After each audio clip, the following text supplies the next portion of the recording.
welcome to SoCal Fishing Forecast for Thursday, August 27th. Quick 10-day look, same old story, partly cloudy skies in the morning, sunny in the afternoon, and still going to be remaining in the high 70s, 80s for, well, the foreseeable future. Let's take a quick look at the wind. From the high point, we can take a look at that nasty hurricane that's about to hit Texas and Louisiana. It's going to be a nasty one, guys. 20-foot plus storm surge. That's pretty wild. But I wanted to talk about this tropical disturbance that we have down here as well. And I'm going to let this chart play out here. It doesn't turn anything major, but it's definitely an interesting pattern. So you basically got two storms. One slides up the Gulf, and then one kind of just hangs out. And this will be probably a little bit of a wave maker from a south-southeast. It's not going to really reflect on our beaches, but we should probably end up with some short period chop out there, which could definitely make things interesting out there on the water. Maybe a little bit more washing machine effect, especially when we have it going against the opposing winds.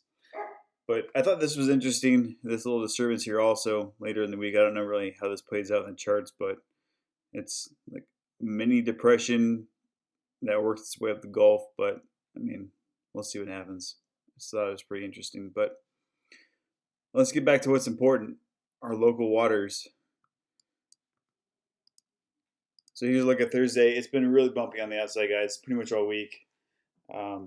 Behind the islands, outer waters, and then continue to have this nasty wind swell.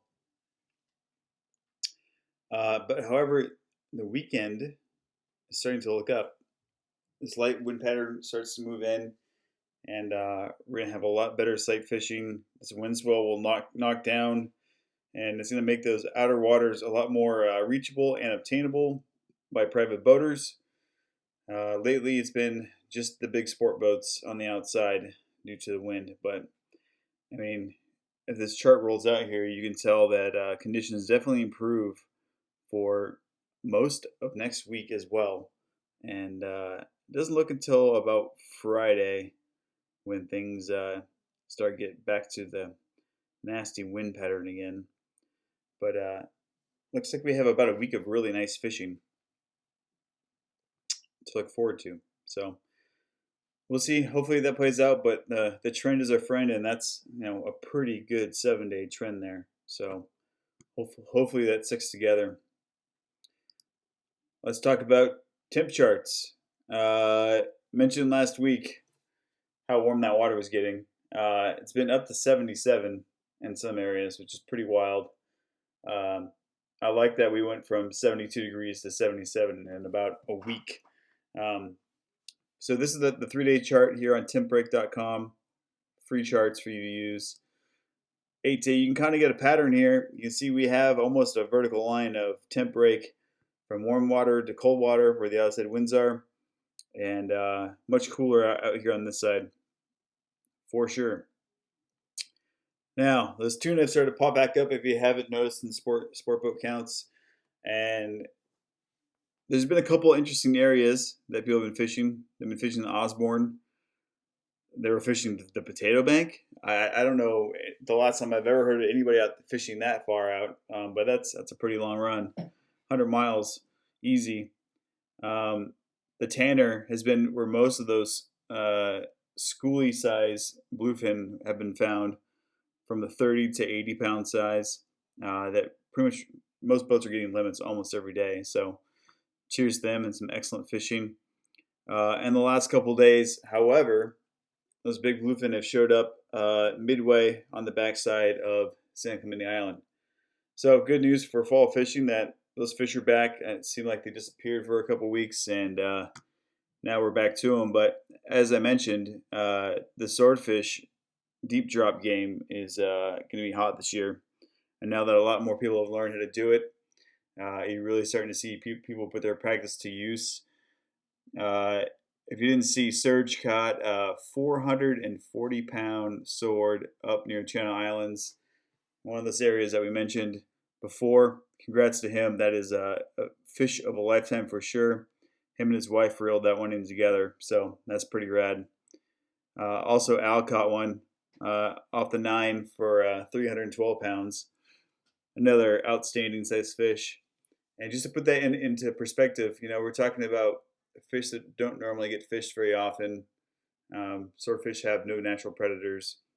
And the California state record is 452 pounds. So for a 440 being caught, pretty much the first or second week into the season, pretty outstanding. So that shows you how deadly a deep drop combo can be, and a little fine tuning and practice with your technique, and you could really slay a monster if you want to. So congrats to those guys and their awesome catches. Definitely a member one.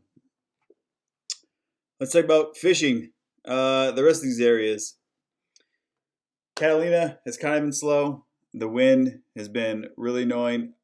Not a whole lot of people have been working the backside this week due to those wind conditions. However, they are picking off a few yellows at the east end, Church Rock area, and a little further up the Silver Canyon if you're willing to make the trek and try and stay out of the weather. But we've had that nasty wind swell that we mentioned. So a lot of people have not ventured much further than that. Secondly, the island. We talked about the big bluefin, and there's still yellows at the island, but most people haven't been fishing with this wind. So when you hear a lack of information, it's not necessarily because they're not catching fish. It's just that the conditions don't really make for good fishing, and people have a small boat and they don't want to go that far, or take chances like that. So I don't blame them, and that's a perfectly good reason. If you are a private boat owner and things look nasty, hop on a sport boat, man. There's no shame in that.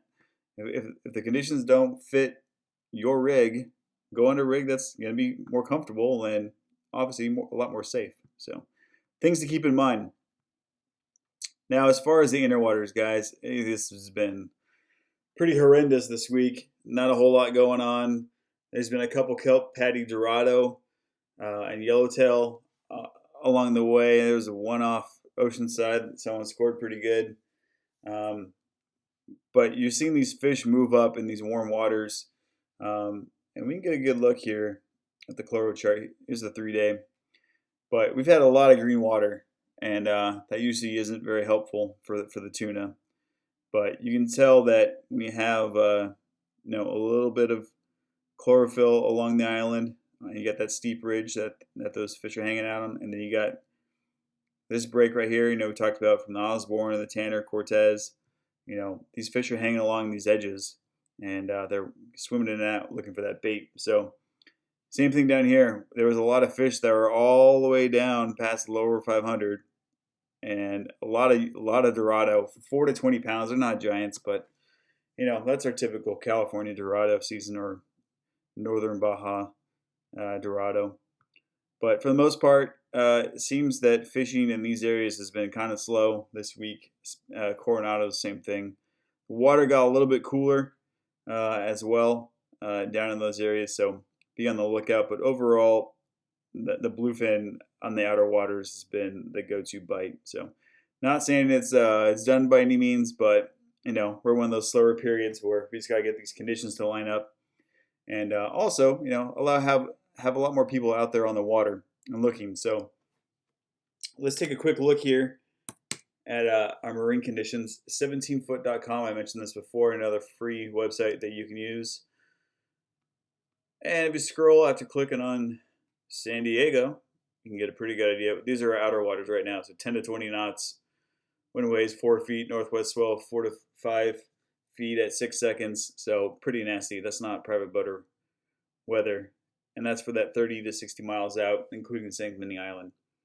But you're looking to, later in the week, northwest 3 foot, south 2 foot. These are becoming a lot more private boater friendly. But anytime you're going to see 3 to 5 feet, 8 seconds, that's not going to be friendly. So the good news is that the island is also open this weekend. So those that are looking to venture to this area, you can always find this information on scisland.org.